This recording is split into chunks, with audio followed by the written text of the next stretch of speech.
யாருக்கும் யாரும் குறைந்தவர்கள் அல்ல என்பதை நிரூபிப்பதற்காக என் மன்னர் மட்டும்தான் கோயில் திருவிழா விசேஷங்கள்லாம் நடத்த வேண்டுமா?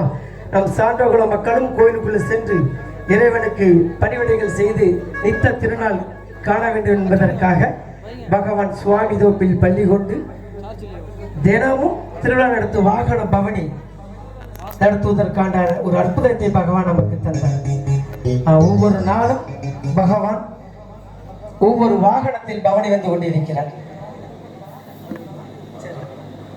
அப்படி ஒரு அற்புதத்தை தந்த இறைவன் எப்படி பவனி வருகிறார்? பவனி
ஐயா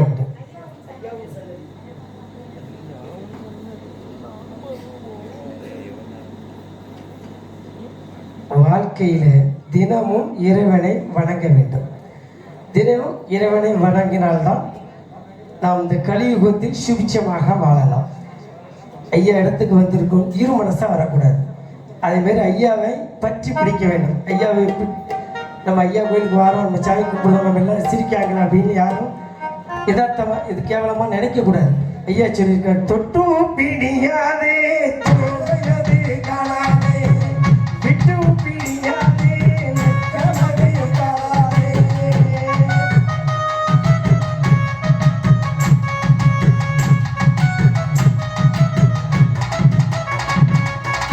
தொட்டு பிடியாதே தோல்மை என்று காணாதே விட்டு பிடியாதே வெக்கமது பாராதே என்று இருக்கும். ஐயாவை வணங்கும் போது அவங்க நம்மளை கண்டு எதுன்னு நினைச்சிருவாங்களோ. ஒரு காலத்துல ஐயா வழின்னா என்னன்னு தெரியாம இருந்துச்சு. அப்போ இந்த நாமம் போடுறத பார்த்தா எல்லாரும் கேலியும் கிண்டலும் அடிப்பாங்க. இவன் என்ன நாமம் போட்டுட்டு தெரியுறான், ஐயாவுடைய அவதாரத்தை தெரியாத இருந்து கொள்ள நிலையில் அப்படி கேள்வி பேசுவார்கள். ஆனால் ஐயா சொல்லியிருக்காரு, கூடி சிரிப்பாரை ஐயா சிரிப்பாரை உடலை பிடிங்கிடவோ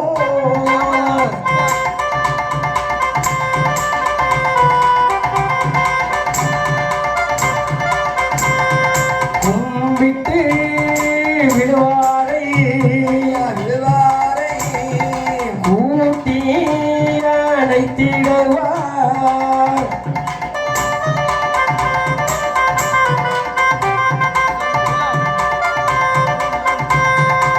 கூடி சீப்பாரை குடலை பிடிக்கிடவும் கும்பிட்டு விடுவாரை கூட்டி அணைத்திடுவோம் என்று பகவான் சொன்னார். நாம் என்ன செய்கிறோம் ஏது செய்கிறோம் என்பதை பகவான் பார்த்து கொண்டே இருக்கிறார். அவர் நம்மோடு இருந்து நம்மை வாழ வைப்பதற்காக தினமும் அவர் சன்னதியை தேடி வந்தால் நல்ல பலனை தருவதற்காக பகவான் வருகிறார். எப்படி?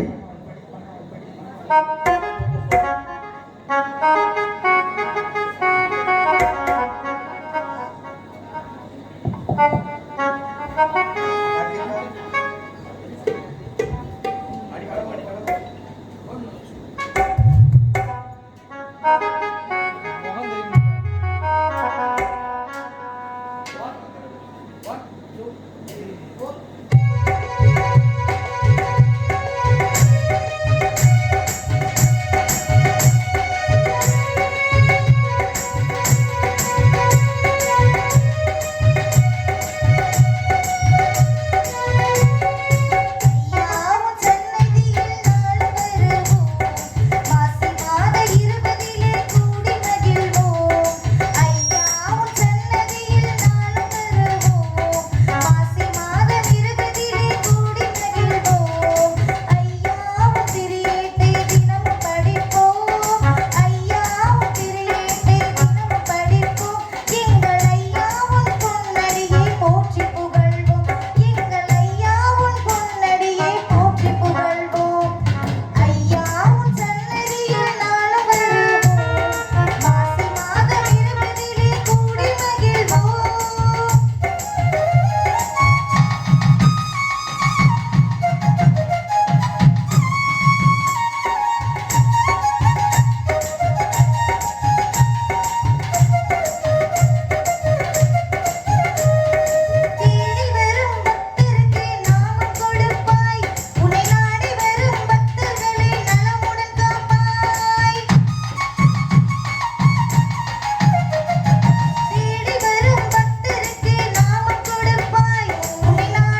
திருநாள் கண்ட பகவான் சுவாமி தோப்பில் அமர்ந்திருந்து பெரிய திருவிழாவை நடத்தும் ஒரு அற்புதத்தை நமக்கு தந்தார். சாமி தோப்பில் 3 திருவிழா நடக்கும். வைகாசி மாதம்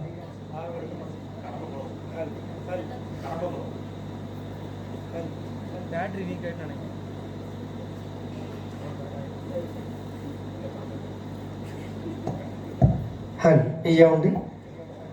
வைகாசி மாதம், ஆவணி மாதம், தை மாதம் இந்த 3 திருவிழா மிக சிறப்பாக நடைபெறும்.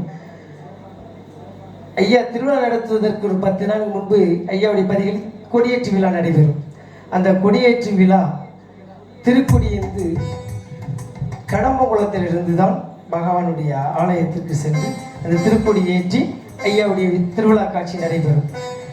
ஐயா எத்தனையோ பதிகள் தந்திருந்தாலும் ஒவ்வொரு பதிக்கு ஒவ்வொரு விசேஷம் ஐயா கொடுத்திருந்தாலும் இந்த கடம்பகுளம் பதியில் இருந்து தான் அந்த திருக்கொடியானது ஊர்வலமாக சென்று சுவாமி தோப்பு பள்ளியில் திருக்கொடி ஏற்றி திருவிழா விசேஷம் நடைபெறும். அப்படி ஒரு அற்புதமான ஒரு அமைப்பை கடம்பகுளம் ஊருக்கு ஐயா கொடுத்திருக்கிறார். அந்த ஊரிலிருந்து எப்படி கொடியேற்றி எடுத்து செல்வார்கள் என்பதற்கான ஒரு பாட்டு. இந்த கடம்பகுளம் பாட்டை கண்டிப்பாக நீங்கள் படிக்கணும்னு சொல்லி வேண்டுதல் காரணமாக அந்த பாட்டை உங்கள் மத்தியில் சமர்ப்பணம் செய்கிறோம்.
ஐயா உண்டு நம்ம எல்லாம் உறங்க கூடாங்க ஒரு உற்சாகமான பாட்டாவை படிப்புன்னு சொல்லியாச்சு ஒரே ஆட்டம் பாட்டம் பாட்டு தான் சரியா நம்ம எல்லாம் கைத்தட்டி கலகலாக இருக்கணும். ஐயா வைகுண்டரை கூப்பிட்டால் கூப்பிட்ட குடலுக்கு ஓடோடி வருபவர் தான் நம்ம ஐயா. ஆமாம் ஐயா சிவச்சந்திரவழி பாட்டில் இந்த ஓடிவா பாட்டு ரொம்ப ஃபேமஸ் இல்லையா? ஆமாம் ஆடாத சாமியும் ஆடும் அந்த பாட்டுக்கு. அந்த பாட்டை இப்போ உங்கள் மத்தியில்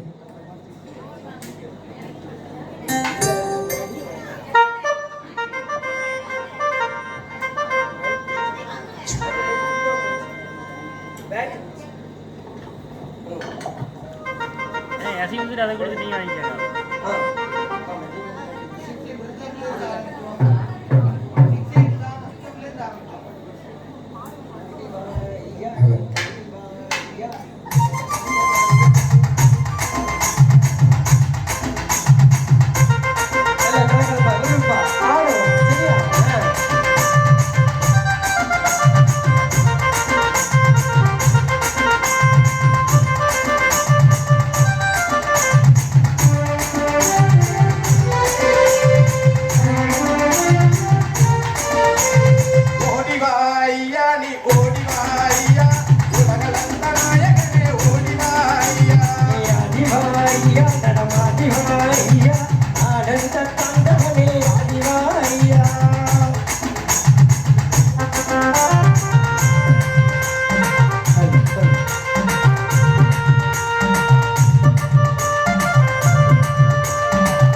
ஐயா ஐயா கை தட்டி அனைத்து அன்புள்ள கூடான நன்றிகள்.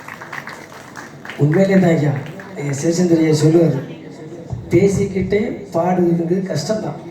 ஏன்னா நமக்கு இப்போ தான் தெரியுது, நம்ம இப்போ தானே அதுக்கு அடி எடுத்து வைக்கும், தொண்டெல்லாம் பிடிக்கி. அதனால் நீங்கள் கொஞ்சம் நல்லா உற்சாகமாக கையை தட்டி ஆரவாரம் பண்ணாதான் எங்களுக்கு இன்னும் கொஞ்சம் அந்த ஊந்து தருவார். சரியா?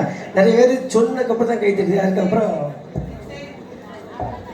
சொல்லிட்டானே அப்படின்ட்டு இப்படி தெரியும். அப்படி தான் இருக்கக்கூடாது, நல்லா ஓய்க்கு கை தட்டலாம். கலகலப்பாக இருக்கணும். ஐயா இடத்துக்கு வந்திருக்கோம். நம்முடைய கவலை, கஷ்டம், நோய், நோம்பல, சஞ்சல பிடிகள் எல்லாம் ஐயா பார்த்துக்கிடுவார். நமக்கு இனிமேல் எதுவுமே ஐயாட்டுக்கு வந்தாச்சு. இனிமேல் ஐயா தான்.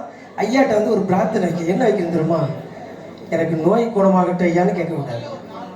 என்னுடைய கடன் பிரச்சனைகள் இருக்குது, அது தீரணும்னு சொல்லி அப்படி கேட்கக்கூடாது. குழந்தை பாக்கியம் வேணும்னு சொல்லி அப்படி ஒவ்வொரு காரியத்தை கேட்டால் பகவான் அதை ஒன்றை மட்டும் தந்துட்டு அப்படி இருந்துக்கிடுவார்.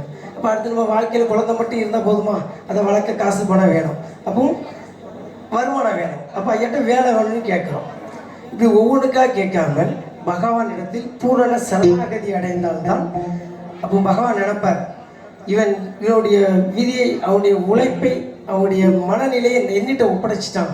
அப்போ இவனுக்கு நம்ம எது எப்பப்போ கொடுக்கணும் என்று பகவான் நமக்கு தந்து கொண்டே இருந்தார். பூரண சரணாகதி மற்றும் அடைந்தால்தான் இறைவனுடைய பரிபூர்ண அருள் நமக்கு கிடைக்கும். நம்ம அது வேண்டுதை மட்டும் கிடைத்தால் மட்டும் நமக்கு வாழ்க்கையில் நிரந்தரமாக நிலையானது இருக்க முடியாது. அப்போ நம்ம வாழ்க்கையில் எல்லாம் கிடைக்கணும்னா பகவான்கிட்ட பூர்ண சரணாகதி அடையணும். மகாபாரதத்தில் ஒரு சின்ன கதை. மகாபாரதம் முடிந்து பகவான் வைகுண்டம் போகணும். அப்போது சின்ன வயசுல இருந்தே பகவான் கூட இருந்தே பகவானுக்கு சேவை செய்தவர் உத்தவன் ஒருத்தர். அப்போ எல்லாருக்கும் அவனை கூட்டிட்டு அப்படி அவதாரம் முடிஞ்சிட்டு துவாபர யுகம் முடிந்து விட்டது. அப்போ பகவான் வைகுண்டம் போகணும்.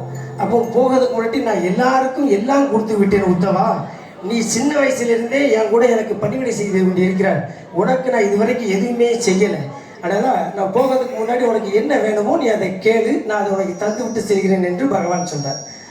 அப்போது உத்தவன் கேட்கிறான், பகவானே, உன்னை தொட்டு, உன் சரீரத்தை தொட்டு, உன் கை காலை பிடித்துட்டு உனக்கு சேவை செய்கிற பாக்கியத்தை விட இந்த உலகத்தில் வேற என்ன இருக்க போகிறது என்று பூரண சரணாகதி அவன் அடைகிறான்.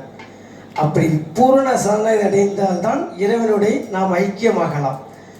அதனால தான் நம்ம என்னைக்கு ஐயா இடத்துக்கு வந்தாலும் நம்ம சுவாமி அடிக்கடி வாரம் சொல்லுவார்கள், ஒவ்வொருத்தரும் நம்ம வர நேரம்லாம் கடன், சுமை, கஷ்டத்தை எல்லாம் நம்ம தலையில் சுமந்து கொண்டே வருகிறோம், அதை பகவானிடத்தில் இறக்கி வைப்பதில்லை. அப்படி இறக்கி வைத்து விட்டால் நம்முடைய சுமையெல்லாம் பகவான் சுமப்பார், நாம சுமக்க தேவையில்லை இல்லையா? ஆனால் நாம் என்ன செய்கிறோம்?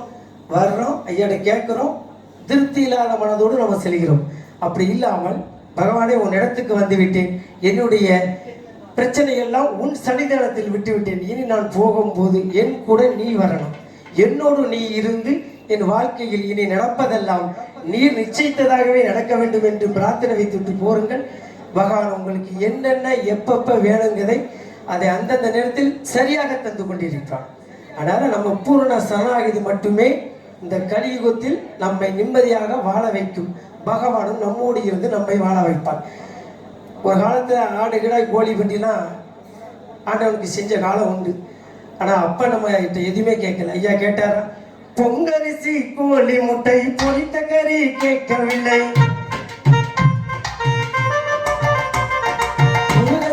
பணியாரோ உருடையவள் கேட்கவில்லை, கருக சுற்ற முறுக்குகளும் கடையம்பால் கேட்கவில்லை, ஆடுகிடாய் கோழி பற்றி அத்துவடி கேட்கவில்லை. என்ன கேட்டார்? அன்பு மலர் எடுத்து மலர் எடுத்து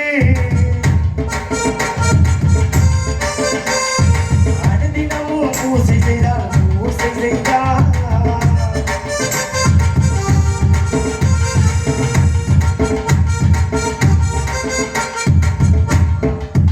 எதுவுமே கேட்கல.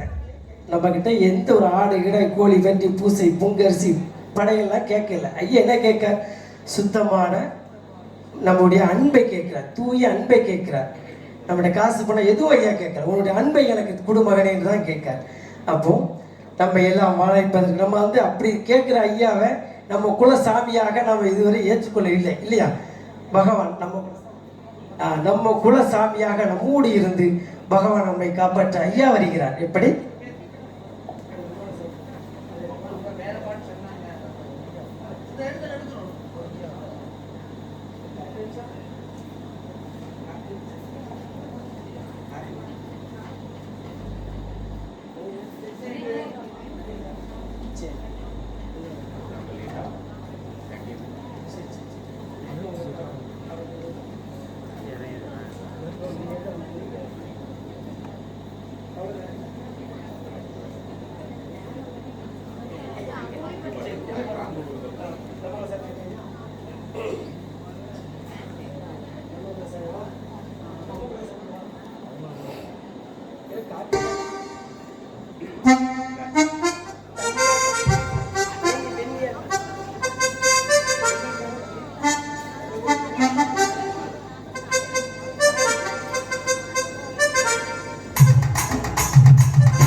கையோ கையோ நல்லா பிடிச்சா நல்லா பிடிச்சோமா?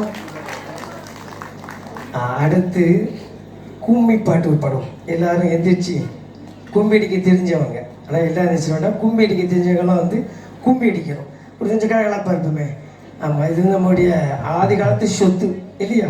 இப்போ தான் ஆடல் பாடல் ஆட்டம் பாட்டம் கொண்டாட்டம் ஆகி போச்சு. அந்த காலத்துலலாம் இந்த வில்லு கனியானா கூத்து அந்த மாதிரி தான் சாமி, அந்த கும்மி அடி இந்த மாதிரி அம்மா கோயிலில் குடை போட்டு தான் முளைப்பாடி போட்டு கும்மி அடிச்சு சாமி கும்பிடுவோம். அதை இங்கே எல்லாரும் சேர்ந்து கும்மி அடிக்க தெரிஞ்சவங்க வந்து கும்மி அடிக்கலாம். யாரெல்லாம் அஞ்சு வரா? கும்மி அடிக்க தெரிஞ்சவங்களாம் அஞ்சு வாங்க. ஆம்பளையாலும் வரலாம், தப்பு இல்லை. ஆணும் பெண்ணும் கூடி ஆச்சாரம் செய்து விடுவோம் என்று பகவான் சொன்னார். அதனால் ஆம்பளையாலும் கும்மி அடிக்கிறது தப்பு இல்லை. கும்மி அடிக்க தெரிஞ்ச ஆணும் பெண்ணும் வரலாம்.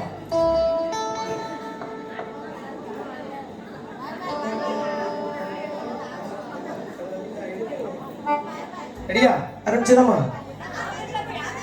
வருவாங்க, நீங்க ஆட வந்துடுவாங்க. இப்போ நம்ம ராமரையை எங்கே போடாம மேக்கப் இட்ட முடியும்.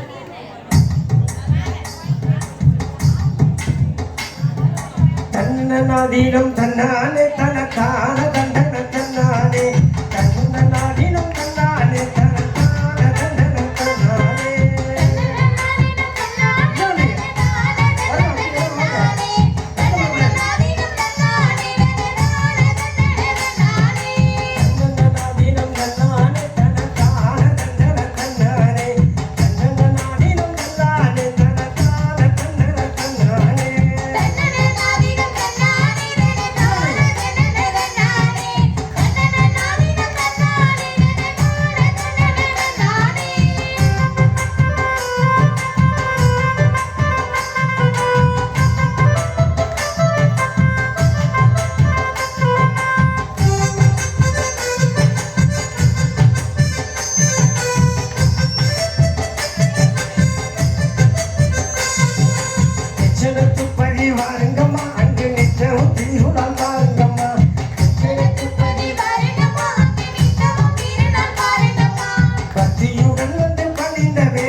பெருந்திருநாள வாருங்கம்மா நம்ம திருச்செடுத்து வாருங்கம்மா நாடும் திருநாள பாருங்கம்மா நம்ம நாரண சாகிய வேண்டுங்கம்மா நம்ம நாரண சாகிய வேண்டுங்கம்மா ஐயா ஐயா கூட்டியை தவிர்த்து பெண்களுக்கு ஐயா எல்லா பாக்கியம் பலமும் தருவார் அன்புக்குடி பிரச்சனை நிகழ்ச்சியின் நிறைவு பகுதிக்கு வந்து கொண்டிருக்கிறோம். நான் ஒரு 2 பாட்டை மட்டும் படிச்சுட்டு மேற்க பூஜைக்கு நேரமாகி கொண்டிருப்பதனால் சுவாமியோட உத்தரவு நிகழ்ச்சியை முடிக்க சொல்லியிருக்கார்கள். அதனால் இப்போ அன்பு குடிப்பாட்டை முடிச்சுட்டு கடைசியில் நாராயணா பாட்டு மேட்டிலே ராமநாமத்தை சொல்லி பூஜை கச்சேரியை நிறைவு செய்கிறோம். சரியா? இப்போ அன்பு கொடி பறக்குது.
கோடி பறக்கும்